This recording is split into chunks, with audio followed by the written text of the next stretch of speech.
എല്ലാവർക്കും നമസ്കാരം. 10th chemistry ക്ലാസ്സിലെ 4ാമത്തെ ചാപ്റ്ററായ gas laws and mole concept, ഇതിലെ വളരെ ഇമ്പോർട്ടൻ്റ് ആയിട്ടുള്ള എക്സാം ബേസ്ഡ് ക്വസ്റ്റ്യൻസുകളാണ് നമ്മൾ ഈ ഒരു വീഡിയോയിൽ നിന്ന് ഇപ്പോൾ ഡിസ്കസ് ചെയ്യാൻ പോകുന്നത്. അപ്പോൾ നമുക്ക് ആദ്യത്തെ ക്വസ്റ്റ്യൻ നോക്കാം. ഫസ്റ്റ് വൺ എന്താണ്? Choose a correct statements regarding gases. ഗ്യാസസുമായിട്ട് ബന്ധപ്പെട്ട കുറച്ച് സ്റ്റേറ്റ്മെന്റ്സ് വന്നിട്ടുണ്ട്. അതിലെ കറക്റ്റ് സ്റ്റേറ്റ്മെന്റ് ചൂസ് ചെയ്യാനാണ് പറഞ്ഞിരിക്കുന്നത്. ആദ്യത്തെ നോക്കിയേ, ഡിസ്റ്റൻസ് ബിറ്റ്വീൻ മോളിക്യൂൾസ് ലോ. ഇതാണ് മോളിക്യൂൾസ് തമ്മിലുള്ള ഡിസ്റ്റൻസ് വളരെ കുറവാണ്. Attractive force between molecules low, the freedom of movement of molecules low, energy of molecules is high. ഇത് 4 സ്റ്റേറ്റ്മെന്റ് ആണ് കൊടുത്തിരിക്കുന്നത്. ഏതാണ്? ഡിസ്റ്റൻസ് ബിറ്റ്വീൻ മോളിക്യൂൾസ് ലോ ആവോ? എല്ലാ കേസിലും അങ്ങനെ ആവുന്നുണ്ടോ? ഇല്ല. അപ്പൊ അത് റോങ് സ്റ്റേറ്റ്മെന്റ് ആണ്. Attractive force between molecules low ഇല്ലേ, അത് നമുക്ക് പറയാം. മോളിക്യൂൾസ് തമ്മിലുണ്ടാകുന്ന അട്രാക്റ്റീവ് ഫോഴ്സ് ലോ ആണ്. നമ്മൾ ആദ്യമേ പറഞ്ഞ കാര്യങ്ങളാണ് അല്ലേ. Then the freedom of movement of molecules low, എല്ലാ കേസിലും ഫ്രീഡം ഓഫ് മൂവ്മെന്റ് എങ്ങനെയാണ്? ലോ ആയിരിക്കുമോ? ഇല്ല. അപ്പൊ ആ ഒരു സ്റ്റേറ്റ്മെന്റോടെ റോങ് ആണ്. Energy of molecules high. മോളിക്യൂൾസിന്റെ എനർജി എങ്ങനെയാണ്? നമ്മൾ പറഞ്ഞായിരുന്നു അല്ലേ, മോളിക്യൂൾസിന്റെ എനർജി എങ്ങനെയാണ്? ഹൈ ആയിരിക്കും ഇല്ലേ. അപ്പം ഈ 2 സ്റ്റേറ്റ്മെന്റ്, അതായത് ബിയും ഡിയും അവിടെ കറക്റ്റ് ആണ്. അടുത്ത question second one, XYZ pictures of the same balloons at different heights. 3 balloon തന്നിട്ടുണ്ട്. XYZ എന്ന് പറഞ്ഞിരിക്കുന്നത് സെയിം ബലൂൺസ് ആണ്, പക്ഷെ ഡിഫറെന്റ് ഹൈറ്റിലാണ് കേട്ടോ വന്നിരിക്കുന്നത്. Answer the given questions given below by examine the picture. ഈ പിക്ചർ നോക്കിയിട്ട് ക്വസ്റ്റ്യൻ ആൻസർ ചെയ്യാനാണ് പറഞ്ഞിരിക്കുന്നത്. ഒരു ഹിന്റ് പറഞ്ഞിട്ടുണ്ട്. എന്താണ്? Imagine the temperature is not change. Temperature ഇവിടെ കോൺസ്റ്റന്റ് ആണെന്ന് പറഞ്ഞിട്ടുണ്ട്. ടെമ്പറേച്ചർ കോൺസ്റ്റന്റ് ആണെന്ന് പറഞ്ഞിട്ടുണ്ട്. ടെമ്പറേച്ചർ അവിടെ ചേഞ്ച് ചെയ്യുന്നില്ല എന്ന് പറഞ്ഞിട്ടുണ്ട്. Then among XYZ which indicates the highest state of the balloon. XYZ-ലെ ഏതാണ് ഹയസ്റ്റ് സ്റ്റേറ്റ് വന്നിരിക്കുന്നതാണ് ചോദിച്ചിരിക്കുന്നത്. ഇവിടെ പറഞ്ഞിട്ടുണ്ട് ഡിഫറെന്റ് ഹൈറ്റ് ആണെന്ന് പറഞ്ഞിട്ടുണ്ട് അല്ലേ. ഡിഫറെന്റ് ഹൈറ്റ് ആണ്, ടെമ്പറേച്ചർ കോൺസ്റ്റന്റ് ആണ് അല്ലേ. അപ്പൊ നമുക്കറിയാം ഹൈറ്റിലോട്ട് പോകുമ്പോൾ ഡിഫറെന്റ് ഹൈറ്റ് ആണെന്ന് പറഞ്ഞിട്ട് ഹൈറ്റിലോട്ട് പോകുമ്പോൾ എന്താണ് സംഭവിക്കുന്നത്? അത് ഓൾട്ടിറ്റ്യൂഡ് ഇല്ലേ. ഓൾട്ടിറ്റ്യൂഡ് അല്ലെങ്കിൽ ഹൈറ്റ് കൂടുവാണെന്നുണ്ടെങ്കിൽ എന്താണ് സംഭവിക്കുന്നത്? പ്രഷറിന് എന്ത് സംഭവിക്കും? പ്രഷർ അവിടെ എങ്ങനെ ഡിക്രീസ് ചെയ്യുവാണ് ചെയ്യുന്നത് അല്ലേ. ഇവിടെ ടെമ്പറേച്ചർ കോൺസ്റ്റന്റ് ആണെന്ന് പറഞ്ഞിട്ടുണ്ട്, ഡിഫറെന്റ് ഹൈറ്റ് ആണെന്ന് പറഞ്ഞിട്ടുണ്ട്. അപ്പൊ ഓരോന്നും പല ഹൈറ്റിലോട്ട് പോകുമ്പോൾ എന്ത് സംഭവിക്കുന്നുണ്ട്? പ്രഷർ അവിടെ കുറയുന്നുണ്ട് ഇല്ലേ. അപ്പൊ എന്താണ്? കോൺസ്റ്റന്റ് ടെമ്പറേച്ചർ ആണെന്ന് പറഞ്ഞിട്ടുണ്ട്. കോൺസ്റ്റന്റ് ടെമ്പറേച്ചറിൽ എന്താണ് സംഭവിക്കുന്നത്? പ്രഷർ കുറയുമ്പോൾ എന്ത് സംഭവിക്കുന്നുണ്ട്? വോളിയം എങ്ങനെയായിരിക്കും? വോളിയം അവിടെ എന്ത് സംഭവിക്കുന്നുണ്ട്? വോളിയം ഇൻക്രീസ് ചെയ്യും. ശരിയല്ലോ. ഞാൻ കോൺസ്റ്റന്റ് ടെമ്പറേച്ചർ ആണ്, ഡിഫറെന്റ് ഹൈറ്റിലോട്ട് പോകുമ്പോൾ നമുക്കറിയാം പ്രഷർ കുറയുവാണ് ചെയ്യുന്നത് അല്ലേ.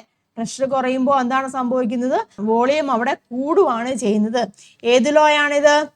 പ്രഷറും വോളിയം തമ്മിലുള്ള റിലേഷനെ ബന്ധിപ്പിക്കുന്ന ലോ ഏതാണ്? ബോയ്സ് ലോ ആണ് അല്ലേ. കോൺസ്റ്റന്റ് ടെമ്പറേച്ചർ അല്ലേ. കോൺസ്റ്റന്റ് ടെമ്പറേച്ചറിൽ എങ്ങനെയാണ് വോളിയം പ്രഷറും ഇൻവേഴ്സിലെ വിപരീത അനുപാതത്തിലാണെന്നാണ് പറയുന്നത്. മനസ്സിലാവുന്നുണ്ടല്ലോ. അപ്പൊ ഏതായിരിക്കും ഇവിടെ ഹയസ്റ്റ് സ്റ്റേറ്റ് വരുന്നത്? വോളിയം കൂടുന്നുണ്ട് അല്ലേ. വോളിയം കൂടുന്നത്, അതായത് ഇതായിരിക്കും അവിടുത്തെ ഹയസ്റ്റ് സ്റ്റേറ്റിൽ വരുന്നത്. വൈ ആയിരിക്കും കേട്ടോ. കാരണം എന്താണ്? വോളിയം കൂടിയിരിക്കുന്ന വൈക്കല്ലേ. ഡിഫറെന്റ് ഹൈറ്റ് ആണെന്നല്ല പറഞ്ഞത്. ഡിഫറെന്റ് ഹൈറ്റിലേക്ക് എത്തുമ്പോൾ പ്രഷർ കുറയുന്നുണ്ട്, അല്ലെങ്കിൽ ഹൈറ്റിലേക്ക് എത്തുമ്പോൾ പ്രഷർ കുറയുന്നുണ്ട്. അപ്പോൾ വോളിയം കൂടുന്നു. അപ്പൊ ഹയസ്റ്റ് സ്റ്റേറ്റിൽ എത്തുന്നത് ഏതാണ്? എന്താണ്? വൈ ആണ് എത്തുന്നത്. ഓക്കെ ആണല്ലോ. ഇനി what is the reason for your answer എന്ന് ചോദിച്ചിട്ടുണ്ട്. നമ്മളിപ്പോൾ പറഞ്ഞ കാര്യം തന്നെ. ഏത്? ഓൾട്ടിറ്റ്യൂഡ് എന്ത് പറയാം? ഓൾട്ടിറ്റ്യൂഡ് കേട്ടോ. ഓൾട്ടിറ്റ്യൂഡ് അല്ലെങ്കിൽ എന്താണ്? ഹൈറ്റ് അല്ലെ. ഓൾട്ടിറ്റ്യൂഡ് കൂടുമ്പോൾ പ്രഷർ അവിടെ കുറയുവാണ് ചെയ്യുന്നത്. ടെമ്പറേച്ചർ കോൺസ്റ്റന്റ് ആണ്. അപ്പൊ എങ്ങനെയാണ്? പ്രഷർ കുറയുമ്പോൾ വോളിയം അവിടെ ഇൻക്രീസ് ചെയ്യും അല്ലേ. ക്ലിയർ ആയല്ലോ. Then name the gas law which substantiates your answer. ഏത് ലോ ആണ്? ബോയിൽസ് ലോ ഇല്ലേ. ഏത് ലോ ആണ്? ബോയിൽസ് ലോ ആണ്. മനസ്സിലായല്ലോ. അവിടെ ആൻസർ കൊടുത്തിട്ടുണ്ട് കേട്ടോ. വൈ ആണ്. ഓൾട്ടിറ്റ്യൂഡ് ഇൻക്രീസ് ചെയ്യുമ്പോൾ പ്രഷർ ഡിക്രീസ് ചെയ്യും. കോൺസ്റ്റന്റ് ടെമ്പറേച്ചറിൽ volume increases as pressure decreases. അതിന്റെ ഫലമായിട്ട് വൈക്കായിരിക്കും മാക്സിമം വോളിയം. ഹയസ്റ്റ് വരുമ്പോൾ മാക്സിമം വോളിയം വരുന്നത് വൈക്കായിരിക്കും. ഏത് ലോ ആണ്? ബോയ്സ് ലോ ആണ്. ഓക്കെ ആണല്ലോ. അടുത്ത ക്വസ്റ്റ്യൻ തേർഡ് ക്വസ്റ്റ്യൻ ആണ് കേട്ടോ. The data showing A relation between the pressure and volume of a fixed mass of gas is given below. ഒരു ടേബിൾ കൊടുത്തിട്ടുണ്ട്. എന്തൊക്കെയാണ്? Relation between pressure and volume ആണ് ഇവിടെ കൊടുത്തിരിക്കുന്നത് അല്ലേ. അവിടെ ഫിക്സഡ് മാസ് ആണെന്ന് പറഞ്ഞിട്ടുണ്ട് കേട്ടോ. ഫിക്സഡ് മാസിലുള്ള സബ്സ്റ്റൻസ് ആണ് അവിടെ എടുത്തിരിക്കുന്നത്. അതിന്റെ പ്രഷറും വോളിയം അവിടെ എങ്ങനെയാണ് തന്നിട്ടുണ്ട്. പ്രഷറും വോളിയം തമ്മിലുള്ള റിലേഷൻ ആണ് ഇവിടെ തന്നിരിക്കുന്നത്. ഇനി കംപ്ലീറ്റ് ദ ടേബിൾ എന്നാണ് പറഞ്ഞത്. ടേബിൾ കംപ്ലീറ്റ് ചെയ്യാൻ പറഞ്ഞിട്ടുണ്ട്. ഇവിടെ നോക്കുക, 1 ATM പ്രഷർ ആണ്. അപ്പൊ എത്രയാണ്? വോളിയം 80 ലിറ്റർ ആയി. മനസ്സിലായല്ലോ? അവിടെ എനിക്ക് പ്രഷർ എങ്ങനെയാണ് നമുക്കറിയാം. പ്രഷർ വന്നു കഴിഞ്ഞാൽ ഇവിടെ തന്നിട്ടില്ല, ഇവിടെ എന്താണ് കൂടിക്കൊണ്ട് വരുവാണെങ്കിൽ ഇല്ല. അപ്പൊ നമുക്ക് മനസ്സിലാക്കാൻ സാധിക്കും പ്രഷർ ഇവിടെ ഇൻക്രീസ് ചെയ്യുകയാണ്. അപ്പം പ്രഷർ ഇൻക്രീസ് ചെയ്യുമ്പോൾ എന്താണ് അവിടെ സംഭവിക്കുന്നത്? പ്രഷർ ഇൻക്രീസ് ചെയ്യുമ്പോൾ കോൺസ്റ്റന്റ് ടെമ്പറേച്ചറിൽ പ്രഷർ ഇൻക്രീസ് ചെയ്യുമ്പോൾ വോളിയത്തിന് എന്ത് സംഭവിക്കും? വോളിയം കുറയും ഇല്ലേ? പ്രഷറും വോളിയവും, പ്രഷർ കൂടുവാണെന്നുണ്ടെങ്കിൽ വോളിയം എങ്ങനെയാണ്? കുറയും. എപ്പോഴാണ്? അറ്റ് കോൺസ്റ്റന്റ് ടെമ്പറേച്ചർ അല്ലേ? കോൺസ്റ്റന്റ് ടെമ്പറേച്ചറിൽ ഇല്ല. അപ്പൊ എന്ത് സംഭവിക്കുന്നുണ്ട്? 1 atm പ്രഷർ ആയപ്പോൾ 80 ലിറ്റർ ആയി. ഈ വോളിയം 40 ലിറ്റർ ആകുമ്പോൾ അവിടുത്തെ പ്രഷർ എത്രയായിരിക്കും വരുന്നത്? 2 അല്ലേ? 2 atm പ്രഷർ അല്ലേ വരുന്നത്? മനസ്സിലാവുന്നുണ്ടോ പറഞ്ഞു? അടുത്ത 4 atm 1 atm ആയപ്പോൾ 80 ആയി. അപ്പം 80ന്റെ പകുതി 4 ലിറ്റർ ആയപ്പോൾ അവിടുത്തെ പ്രഷർ 2 atm ആവും. ക്ലിയർ ആയല്ലോ? ഇനി 4 atm ആയപ്പോൾ എത്രയും വരുന്ന വോളിയം 20 ലിറ്റർ ആവുകയല്ലേ? റിലേഷൻ നോക്കി എങ്ങനെയാന്നുള്ളത്. ദെൻ 8 ഇല്ല, അതിന്റെ ഇരട്ടിയായി 8 ആയപ്പം പിന്നെ ഇവിടെ സംഭവിക്കും, പിന്നെയും കുറയും. അതായത് പകുതിയാവും, 10 ലിറ്റർ ആവും. 1 atm ആയപ്പം 80 ലിറ്റർ ആയി. അത്ര ആകുമ്പോൾ അത്രയ്ക്കും 2 atm പ്രഷർ ആയിരിക്കും. പിന്നെ 2 atmന്റെ ഇരട്ടിയായി, അതായത് 4 ലിറ്റർ ആയപ്പോൾ എന്തായാലും വോളിയം അവിടെ പിന്നെയും കുറഞ്ഞു, 20 ആയിട്ട് കുറഞ്ഞു. മനസ്സിലായല്ലോ? അപ്പൊ ഇങ്ങനെയാണ് ടേബിൾ കംപ്ലീറ്റ് ചെയ്തിരിക്കുന്നത്. Then which is A law applicable here? ഏതാണ് ഇവിടെ ലോ? പ്രഷറും വോളിയം തമ്മിലുള്ള റിലേഷൻ കോൺസ്റ്റന്റ് ടെമ്പറേച്ചർ ഏത് ലോ ആണ്? ബോയ്സ് ലോ ആണല്ലേ? ബോയ്സ് ലോ ആണ്. റൈറ്റ് ഇറ്റ്സ് മാത്തമാറ്റിക്കൽ റിലേഷൻ എന്ന് പറഞ്ഞിട്ടുണ്ട്. ബോയ്സ് ലോയുടെ മാത്തമാറ്റിക്കൽ റിലേഷൻ, അതായത് അതിന്റെ സ്റ്റേറ്റ്മെന്റ് എഴുതാനാണ് പറഞ്ഞിരിക്കുന്നത് കേട്ടോ. ബോയ്സ് ലോയുടെ സ്റ്റേറ്റ്മെന്റ് എഴുതുക. At constant temperature volume of a definite mass of a gas is inversely proportional to its pressure എന്ന് എഴുതുക. മനസ്സിലായല്ലോ? അപ്പം റിലേഷൻ എഴുതുക. അതായത് റിലേഷൻ എന്ന് പറഞ്ഞിരിക്കുമ്പം എങ്ങനെയാണ് നമ്മൾ എഴുതുന്ന റിലേഷൻ? അതായത് V inversely proportional to P എന്ന് എഴുതണം കേട്ടോ. ദെൻ പി വി ഇല്ലേ? P V is equal to a constant. ആ ഒരു രീതിയിൽ നിങ്ങൾ എഴുതണം. ഓക്കെ ആണല്ലോ? അതുകൊണ്ടല്ലോ തന്നിട്ടുണ്ട് വാല്യൂസ് സ്റ്റേറ്റ് ചെയ്തിരിക്കുകയാണ് കേട്ടോ. വോയിസ് ലോയുടെ സ്റ്റേറ്റ്മെന്റ് എഴുതുക കേട്ടോ. ദെൻ പിന്നെ നമ്മൾ മുമ്പേ പറഞ്ഞതുപോലെ ഇങ്ങനെയാണ് V inversely proportional to P എന്ന് എഴുതുക. Or P V is equal to a constant. ഇത് മാത്തമാറ്റിക്കൽ റിലേഷൻ. കോൺസ്റ്റന്റ് എന്ന് പറയുമ്പോൾ അത് കെ എന്ന് വേണമെങ്കിൽ കൊടുക്കാം. അടുത്തത് 4th ക്വസ്റ്റ്യൻ നോക്കുക. The relation showing the volume and temperature of a fixed gas at constant pressure is tabulated. ഇതാണ് വോളിയം ആൻഡ് ടെമ്പറേച്ചർ. വോളിയത്തിനെയും ടെമ്പറേച്ചർ റിലേറ്റ് ചെയ്തിരിക്കുന്ന ടേബിൾ ആണ് പറഞ്ഞിരിക്കുന്നത്. ഫിക്സഡ് മാസ് ആണ്, അതുപോലെ തന്നെ അറ്റ് കോൺസ്റ്റന്റ് പ്രഷറും ആണെന്ന് പറഞ്ഞിട്ടുണ്ട്. കോൺസ്റ്റന്റ് പ്രഷറും ആണെന്ന് പറഞ്ഞിട്ടുണ്ട്. ദെൻ ടേബിൾ കണ്ടല്ലോ. ഇവിടെ എന്താണ് പറയുന്നത്? ഫൈൻഡ് വി ബൈ ടി കണ്ടുപിടിക്കാനാണ് ചോദിച്ചിരിക്കുന്നത്. മനസ്സിലായല്ലോ? വി ബൈ ടി നമുക്ക് കണ്ടുപിടിക്കാമല്ലോ. നോക്കുക, ഡയറക്റ്റ് ആയിട്ട് ചെയ്താൽ മതിയല്ലോ. 500 ml ആണ്. ദെൻ 250 K ആണ് പ്രഷർ എന്ന് 250 Kelvin ആണ് ടെമ്പറേച്ചർ എന്ന് പറഞ്ഞിരിക്കുന്നത്. അപ്പൊ വി ബൈ ടി ഇവിടെ എത്ര വരും? V by T is equal to 500 divide by 250. എത്രയാണ് വരുന്നത്? 2 വരും. മനസ്സിലായല്ലോ? രണ്ടാമത്തെ കേസിൽ എന്താന്ന് നോക്കിയേ, 800 ആണ് ഡിവൈഡ് ബൈ 400. അതും എത്രയാണ് വരുന്നത്? 2 വരും അല്ലേ? ദെൻ 600 ഡിവൈഡ് ബൈ 300, അതെല്ലാം 2 വരും. ഇവിടെ എല്ലാം അത് എത്രയാണ് വരുന്നത്? 2 ആണ് വരുന്നത്. അപ്പം വി ബൈ ടി എത്രയാണ് വരുന്നത്? 2 എന്ന് വരും. State the gas law governing this. ഏത് ലോ ആണ് ഇവിടുത്തെ ലോ വന്നിരിക്കുന്നത്? വോളിയവും ടെമ്പറേച്ചറും ആണ് റിലേഷൻ അല്ലേ? കോൺസ്റ്റന്റ് പ്രഷർ ആണ്. ഏത് ലോ ആണ്? ചാൾസ് ലോ ആണ് അല്ലേ? Charles law. Then in summer, motor tires are filled with air at lower pressure compared to in the winter. Name the law related to this. അല്ലേ? Law എഴുതാനാണ് പറഞ്ഞിരിക്കുന്നത്. Charles ലോയുടെ statement എഴുതണം കേട്ടോ. Charles ലോയുടെ statement എഴുതണം. ഇത് ഏത് ലോ ആണ്? Charles law തന്നെ. ഇങ്ങനെയൊക്കെ ക്വസ്റ്റ്യൻ ചോദിക്കും കേട്ടോ. സ്റ്റേറ്റ്മെന്റ്, ചാൾസ് ലോയുടെ സ്റ്റേറ്റ്മെന്റ് ഇക്വേഷനും ഒക്കെ എഴുതിയിരിക്കണം. സ്റ്റേറ്റ്മെന്റ് മാത്രം എഴുതിച്ചാൽ പോരാ, ഇക്വേഷനും നിങ്ങൾ എഴുതിയിരിക്കണം കേട്ടോ. അവിടെ കൊടുത്തിട്ടുണ്ട്, ആൻസർ കൊടുത്തിട്ടുണ്ട്. ചാൾസ് ലോയുടെ സ്റ്റേറ്റ്മെന്റ് എഴുതണം. അതിന്റെ കൂട്ടത്തിൽ തന്നെ നിങ്ങൾ ഇക്വേഷൻ എഴുതണം കേട്ടോ. വി പ്രൊപ്പോർഷണൽ ടു എങ്ങനെയാണ് വരുന്നത്?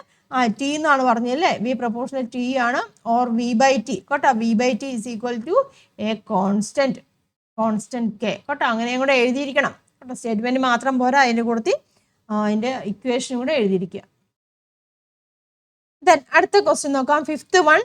The properties of certain gases kept at the same temperature and pressure is given. എന്നാണ് കുറച്ച് ഗ്യാസസ് ആണ് ഇവിടെ തന്നിരിക്കുന്നത്. അത് സെയിം ടെമ്പറേച്ചറിലുമാണ് പ്രഷറിലുമാണ്. ഓർത്തിരിക്കട്ടെ, സെയിം ടെമ്പറേച്ചറും പ്രഷറും ഓർത്തോണം കേട്ടോ. കോൺസ്റ്റന്റ് അല്ലേ? ടെമ്പറേച്ചർ കോൺസ്റ്റന്റും അതുപോലെ തന്നെ പ്രഷറോടെ എങ്ങനെയാണ്? കോൺസ്റ്റന്റ് ആണെന്ന് പറഞ്ഞിട്ടുണ്ട്. നോക്കുക, ഇവിടെ ടേബിൾ കംപ്ലീറ്റ് ചെയ്യാനാണ് പറഞ്ഞിരിക്കുന്നത് കേട്ടോ. വോളിയം നമ്പർ ഓഫ് മോളിക്യൂൾസും കോൺസ്റ്റന്റ് ടെമ്പറേച്ചറും പ്രഷറുമാണ്. വോളിയം നമ്പർ ഓഫ് മോളിക്യൂൾസും ആകുമ്പം അത് ഏത് ലോ ആയിരിക്കും?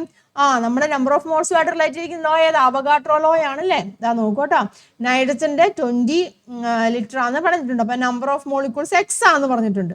അല്ല, അവഗാഡ്രോ ലോ എങ്ങനെയാന്ന് പറയുന്നത്? V proportional to number of moles എന്നല്ലേ പറയുന്നത്, വി പ്രപ്പോർഷണൽ ടു എൻ എന്നല്ലേ പറയുന്നത്. മനസ്സിലാവുന്നുണ്ടോ? എൻ എന്ന് വെച്ചാൽ നമ്പർ ഓഫ് മോൾസ് ആണ് കേട്ടോ ഉദ്ദേശിക്കുന്നത്. അപ്പം വോളിയം എന്ന് പറയുന്നത് നമ്പർ ഓഫ് മോൾസിന് പ്രപ്പോർഷൻ ആണെന്നാണ് നമ്മൾ അവഗാഡ്രോ ലോ പറഞ്ഞിരിക്കുന്നത്. അതായത് വോളിയവും നമ്പർ ഓഫ് മോൾസ് തമ്മിലുള്ള റിലേഷൻ ഏതാണ്? അവഗാഡ്രോ ലോ ആണ്. പ്രത്യേകം ഓർത്തോണം, ഇങ്ങനെ തന്നിരിക്കുമ്പോൾ അത് ഏത് ലോ ആണ് നിങ്ങൾ ആദ്യം ഐഡന്റിഫൈ ചെയ്യുക കേട്ടോ. പിന്നെ നോക്കിയാൽ ഓക്സിജൻ 4 ലിറ്റർ ആണ്. അപ്പൊ നമ്പർ ഓഫ് മോൾസ് എങ്ങനെ വരും? ഡയറക്ട്ലി പ്രപ്പോർഷണൽ ആണെന്നുള്ള പറഞ്ഞ വോളിയവും നമ്പർ ഓഫ് മോൾസും ഡയറക്ട്ലി പ്രപ്പോർഷണൽ ആണ്. നമ്മൾ പഠിച്ചിട്ടുള്ളതാണ് ഏതൊരു ഗ്യാസിന്റെ കേസിൽ, ഇവിടെ പല പല ഗ്യാസ് ആണ്, nitrogen, oxygen, ammonia, carbon dioxide, ഇതൊക്കെ എന്താണ്? പല പല ഗ്യാസ് ആണ്. പക്ഷെ ഇവിടെ പറഞ്ഞിട്ടുണ്ട് കോൺസ്റ്റന്റ് ടെമ്പറേച്ചർ ആൻഡ് പ്രഷർ എന്ന് പറഞ്ഞിട്ടുണ്ട്. അതായത് സ്ഥിര താപനിലയിലും അതുപോലെ തന്നെ മർദ്ദത്തിലും എന്താണ് നമുക്കറിയാം തുല്യ വ്യാപ്തിയിൽ എഴുതിയിരിക്കുന്ന ഏതൊരു വാതകത്തിന്റെയും തന്മാത്രകളുടെ എണ്ണം തുല്യമായിരിക്കും നമുക്കറിയാം ഇല്ല. അല്ലെങ്കിൽ എങ്ങനെയാണ്? ടെമ്പറേച്ചറും പ്രഷറും കോൺസ്റ്റന്റ് ആവുകയാണെന്നുണ്ടെങ്കിൽ വാതക തന്മാത്രകളുടെ വോളിയം ഒക്കെ എങ്ങനെയായിരിക്കും? അവിടെ കോൺസ്റ്റന്റ് ആയിരിക്കും നമ്മൾ പഠിച്ചിട്ടുണ്ട് അല്ല. അല്ലെങ്കിൽ എന്താണ് നമുക്ക്, അല്ലെങ്കിൽ നമ്മൾ ശരിക്കും സ്റ്റേറ്റ്മെന്റ് ആയിട്ട് പഠിച്ചതെന്നാണ് ടെമ്പറേച്ചറും പ്രഷറും കോൺസ്റ്റന്റ് ആയിരിക്കുവാണെങ്കിൽ എന്താണ് വ്യാപ്തം തന്മാത്രകളുടെ എണ്ണത്തിന് നേർ അനുപാതത്തിലായിരിക്കും എന്നാണ് പഠിച്ചത്. വി പ്രപ്പോർഷണൽ ടു എൻ എന്ന് പഠിച്ചിട്ടുണ്ട്. ക്ലിയർ ആണല്ലോ? അപ്പൊ അത് വെച്ച് നമുക്ക് ചെയ്യാം. നോക്കുക, നൈട്രജന്റെ ആണ് 20 ലിറ്റർ ആണ്, number of gas molecules X ആണ്. ദെൻ ഓക്സിജൻ വന്നു ഇല്ല, ഓക്സിജന്റെ 40 ലിറ്റർ വന്നു ഇല്ല. അപ്പൊ എത്ര വരും? നമ്പർ ഓഫ് മോൾസ് എത്ര വരും? ഇവിടെ നൈട്രജന്റെ 20 വന്നപ്പോൾ എക്സ് ആണ്. അപ്പം ഓക്സിജന്റെ 40 വരുമ്പോൾ എങ്ങനെ എഴുതാം? 2x എന്ന് എഴുതാം ഇല്ല. വി പ്രപ്പോർഷണൽ ടു എൻ എന്നാണ്. ദെൻ അമോണിയ 10 ലിറ്റർ വന്നു ഇല്ലേ. അമോണിയ 10 ലിറ്റർ വരുമ്പം ഇവിടെ എത്രയായിരിക്കും നമ്പർ ഓഫ് മോൾസ് വരുന്നത്? x/2 വരുവല്ലേ? x/2 മനസ്സിലാവുന്നുണ്ടോ പറഞ്ഞത്? അതായത് ഞാൻ നോക്കുക, നൈട്രജന്റെ 20 ആകുമ്പം എക്സ് ആണ്, നൈട്രജന്റെ 20 ആകുമ്പോൾ എക്സ് ആണ്. അപ്പം അതാണ് അത് വോളിയം 10 ലിറ്റർ ആയി. വോളിയം 10 ലിറ്റർ ആയപ്പോൾ x/2 മനസ്സിലാവുന്നുണ്ടോ പറഞ്ഞത്? വോളിയം 40 ലിറ്റർ ആയപ്പോൾ 20 ആകുമ്പോൾ എക്സ് ആണ്, 40 ആകുമ്പോൾ അതിന്റെ ഇരട്ടി. ഇനി 4x ആവുകയാണ്, നമ്പർ ഓഫ് മോളിക്യൂൾസ് 4x ആവുകയാണ്. അപ്പൊ ഇവിടെ എത്രയായിരിക്കും വരുന്നത്? വോളിയം എത്രയായിരിക്കും വരുന്നത്? 4 കൊണ്ട് മൾട്ടിപ്ലൈ ചെയ്താൽ വെച്ചാൽ മതിയല്ലോ. അപ്പൊ എത്ര വരും ഇവിടെ? 80 വരും, 80 ലിറ്റർ. കാരണം 20 ലിറ്റർ ഓർക്കോട്ടെ, 20 എന്ന് വരുമ്പം എക്സ് ആണ് വരുന്നത് അല്ലെ. അപ്പൊ 40 വരുമ്പോൾ എന്ത് വരും? 2 × x എന്ന് വരും അല്ലെ. 2 × x എന്ന് വരും, 2x എന്ന് വരും. മനസ്സിലാവുന്നുണ്ടോ പറഞ്ഞ്? 10 ആകുമ്പോൾ എന്ത് വരും? 20യുടെ എക്സ് ആണ്, 20യുടെ പകുതിയാണ് 10. അപ്പൊ എത്ര വന്നു? x/2 വന്നു. മനസ്സിലായല്ലോ? പിന്നെ ഇവിടെ 4x ആണ് വന്നത്. 4x ആകുമ്പോൾ നമുക്കറിയാം 20യുടെ എത്രയാണ്? എക്സ് ആണ് വരുന്നത് ഇല്ലേ. അപ്പം 4x ആകുമ്പോൾ ഇവിടെ എത്ര വരും? 80 ലിറ്റർ എന്ന് വരും. മനസ്സിലായല്ലോ? Then identify the gas law which agrees with this data എന്ന് ചോദിച്ചിട്ടുണ്ട്. ഏത് ലോ ആണ്? അവഗാഡ്രോ ലോ ആണ് കേട്ടോ. അവഗാഡ്രോ ലോ ആണ്. അതിന്റെ സ്റ്റേറ്റ്മെന്റ് നിങ്ങൾ എഴുതണം കേട്ടോ. സ്റ്റേറ്റ്മെന്റും ഇക്വേഷനും ഒക്കെ എഴുതണം. അപ്പൊ അവഗാഡ്രോ ലോയുടെ സ്റ്റേറ്റ്മെന്റ് എഴുതുക. അതുപോലെ തന്നെ ഇക്വേഷൻ എങ്ങനെയാണ് വരുന്നത്? വി പ്രപ്പോർഷണൽ ടു എൻ എന്ന് വരും അല്ലേ. ടു കോൺസ്റ്റന്റ് അല്ലേ. കോൺസ്റ്റന്റ് ടെമ്പറേച്ചർ പ്രഷർ, കോൺസ്റ്റന്റ് ടെമ്പറേച്ചറും പ്രഷറിൽ വി പ്രപ്പോർഷണൽ ടു എൻ ആണ്. അടുത്ത ക്വസ്റ്റ്യൻ നോക്കാം. Find the gas laws related to the following situations. കുറച്ച് സിറ്റുവേഷൻസ് തന്നിട്ടുണ്ട്, അതുമായിട്ട് ബന്ധപ്പെട്ട ഗ്യാസ് ലോസ് എഴുതാനാണ് പറഞ്ഞിരിക്കുന്നത്. ഞാൻ നോക്കുക. The gas bubbles coming up from the bottom of the reservoir get bigger. അല്ല, റിസർവറിന്റെ ബോട്ടത്തിൽ നിന്നും ഗ്യാസ് ബബിൾസ് വരുമ്പോൾ അത് മുകളിലോട്ട് പോകുന്തോറും എന്താണ് വലുതായിട്ട് വരുന്നെന്ന് പറയുന്നുണ്ട് ഇല്ല. അതപ്പോൾ ഏത് ലോവുമായിട്ട് ബന്ധപ്പെട്ടാണ്? മുകളിലോട്ട്. നമ്മൾ അക്വേറിയത്തിന്റെ കേസിലൊക്കെ പറഞ്ഞല്ലേ, മേളിലോട്ട് പോകുന്തോറും എന്താണ് സംഭവിക്കുന്നത്? ഗ്യാസ് ബബിൾസ് വലുതായിട്ട് വരുന്നു. അപ്പൊ എന്താണ് താഴെ ഭാഗത്ത് നമുക്കറിയാം എന്താണ് പ്രഷർ ആണുള്ളത് അല്ലെ. ഹൈ പ്രഷറാണ് താഴെ ഭാഗത്ത്. അപ്പൊ കംപ്രസ് ചെയ്യും. മുകളിലോട്ട് പോകുന്തോറും എന്ത് സംഭവിക്കുന്നത്? പ്രഷർ കുറയുന്നുണ്ട് അല്ലെ. പ്രഷർ കുറയുന്നുണ്ട്. അപ്പൊ എന്താണ് സംഭവിക്കുന്നത്? അത് വോളിയം അവിടെ കൂടുകയാണ് ചെയ്യുന്നത്. അതായത് പ്രഷറും വോളിയം ഇല്ലേ. പ്രഷർ ആൻഡ് വോളിയം ഇല്ലേ. പ്രഷർ കുറയുവാണെന്നുണ്ടെങ്കിൽ വോളിയം എന്താണ്? കൂടുമെന്നാണ് പഠിച്ചിട്ടുള്ളത് അല്ലേ. അപ്പൊ അത് ഏത് ലോ ആണ്? നമ്മുടെ ബോയ്സ് ലോ ആണ് അല്ലെ. ബോയ്സ് ലോയുമായിട്ട് ബന്ധപ്പെട്ട സ്റ്റേറ്റ്മെന്റ് ആണ് ഇത്. മനസ്സിലായല്ലോ? അടുത്ത നോക്കാം. An inflated balloon placed in the sunlight burst. ഒരു വീർപ്പിച്ച ബലൂൺ ഉണ്ടല്ലോ, അത് സൺലൈറ്റിൽ വെച്ച് കഴിഞ്ഞാൽ അത് പൊട്ടിപ്പോകുന്നതാണ് പറഞ്ഞിരിക്കുന്നത് ഇല്ല. അതായത് സൺലൈറ്റ് വെക്കുമ്പോൾ എന്ത് സംഭവിക്കും? ടെമ്പറേച്ചർ ഇല്ലേ. ടെമ്പറേച്ചർ കൂടും ഇല്ലേ. ടെമ്പറേച്ചർ കൂടുമ്പോൾ എന്താണ് സംഭവിക്കുന്നത്? പ്രഷർ അല്ലേ, പ്രഷറിന് വ്യത്യാസം ഉണ്ടാവും, അതായത് അവിടുത്തെ വോളിയം ഇല്ലേ. ഇപ്പൊ പ്രഷർ കോൺസ്റ്റന്റ് ആയിരിക്കുകയാണെന്നുണ്ടെങ്കിൽ ടെമ്പറേച്ചർ കൂടുമ്പോൾ എന്ത് സംഭവിക്കും, വോളിയവും അതനുസരിച്ചിട്ട് അവിടെ കൂടും. അതായത് ടെമ്പറേച്ചറിനെയും വോളിയം റിലേറ്റ് ചെയ്തിട്ടുള്ള ലോ ആണ്. അപ്പൊ ഏത് കേസാണ് പറഞ്ഞിരിക്കുന്നത്, അപ്പം വോളിയം കൂടുമ്പോൾ എന്ത് സംഭവിക്കും, അത് പോവും ഇല്ലേ. അപ്പൊ ഏത് ലോ ആണ് അവിടെ, ചാൾസ് ലോ ആണ് കേട്ടോ, ചാൾസ് ലോ. ഇത് ചാൾസ് ലോ ആണ്. അടുത്ത എന്താണ്, as the balloon send for weather forecast go the size of balloon increase അല്ലേ. മേലോട്ട് പോകുന്നതോറും ബലൂണിന്റെ സൈസ് കൂടുവാണെങ്കിൽ അത് ഏതാണ് വരുന്നത്, ബോയ്സ് ലോ തന്നെയാണ് അല്ലേ, ബോയ്സ് ലോ ആണ് വരുന്നത്. ഇനി if 2 moles of hydrogen and nitrogen are taken in STP, the volume of 2 gases will be equal അല്ലേ. എന്താണ് ഉദ്ദേശിക്കുന്നത്, 2 moles of hydrogen nitrogen STP എടുക്കുകയാണ്, വോളിയം എങ്ങനെ ഈക്വൽ ആയിരിക്കും അല്ലേ. വോളിയം നമ്പർ ഓഫ് മോളിക്യൂൾസ് തമ്മിലുള്ള റിലേഷൻ ആണ് അല്ലേ. അതേതാണ് volume and number of molecules ഏതാണ് റിലേഷൻ വരുന്നത്, ഏത് ലോ ആണ് വരുന്നത്, നമ്മുടെ അവഗാഡ്രോ ലോ ആണ് അല്ലേ, അവഗാഡ്രോസ്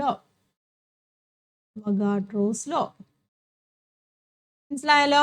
അടുത്തത്, as the balloon is filled with air it volume increases ഇല്ലേ. ബലൂൺ എയർ എന്താണ്, എയറുമായിട്ട് എയർ വെച്ച് ഫില്ല് ചെയ്യുകയാണ്, അപ്പോൾ വോളിയം ഇൻക്രീസ്, അതായത് നമ്പർ ഓഫ് മോളിക്യൂൾസ് ഇല്ലേ, നമ്പർ ഓഫ് മോളിക്യൂൾസ് അവിടെ കൂടുവാണ്, അപ്പോൾ വോളിയം അവിടെ കൂടുവാണ്. അത് ഏത് ലോ ആണ്, അവഗാഡ്രോ ലോ തന്നെ, അവഗാഡ്രോസ് ലോ.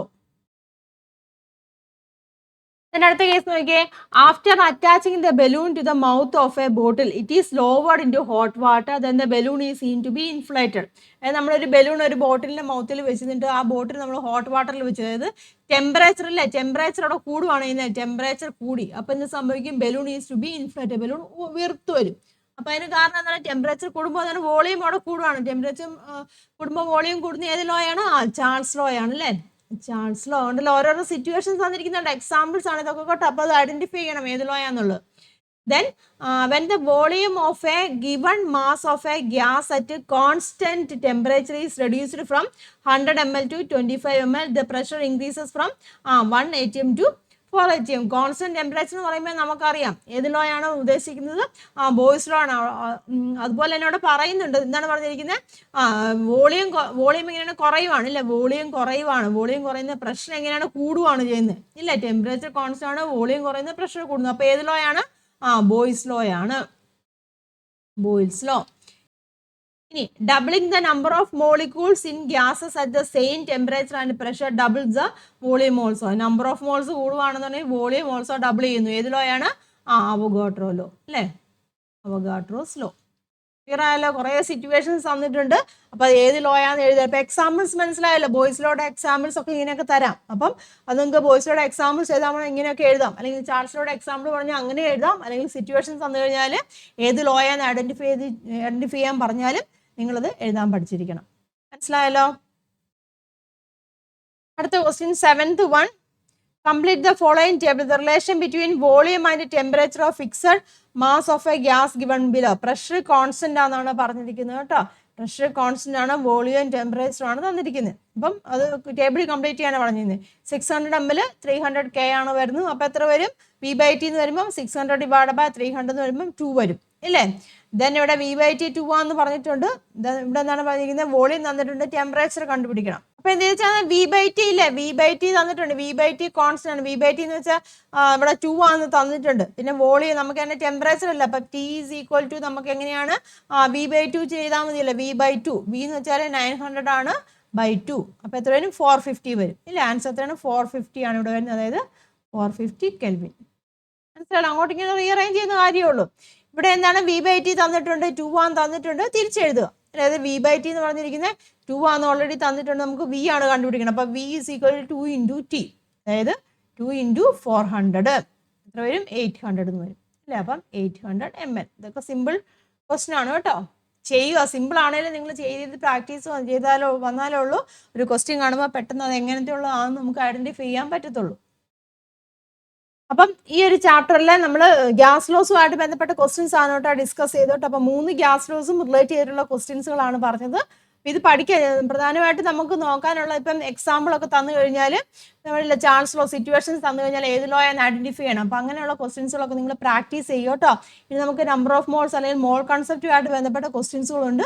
അപ്പോൾ അത് നമുക്ക് മറ്റൊരു വീഡിയോയിൽ ഡിസ്കസ് ചെയ്യാം. അപ്പം ഇപ്പോൾ ഈ പറഞ്ഞിരിക്കുന്ന ഗ്യാസ് ലോസുമായിട്ട് ബന്ധപ്പെട്ട ക്വസ്റ്റ്യൻസുകളൊക്കെ നിങ്ങൾ പഠിക്കുക. വെറുതെ പഠിക്കല്, കാണാതെ പഠിക്കല്, മനസ്സിലാക്കി കാര്യങ്ങൾ മനസ്സിലാക്കി തന്നെ പഠിക്കുക. ഓരോരോ കാര്യങ്ങൾ പറയുമ്പോൾ അത് ഏതുമായിട്ട് റിലേറ്റ് ചെയ്യുന്നു എന്നുള്ളത് മനസ്സിലാക്കി തന്നെ പഠിക്കുക കേട്ടോ.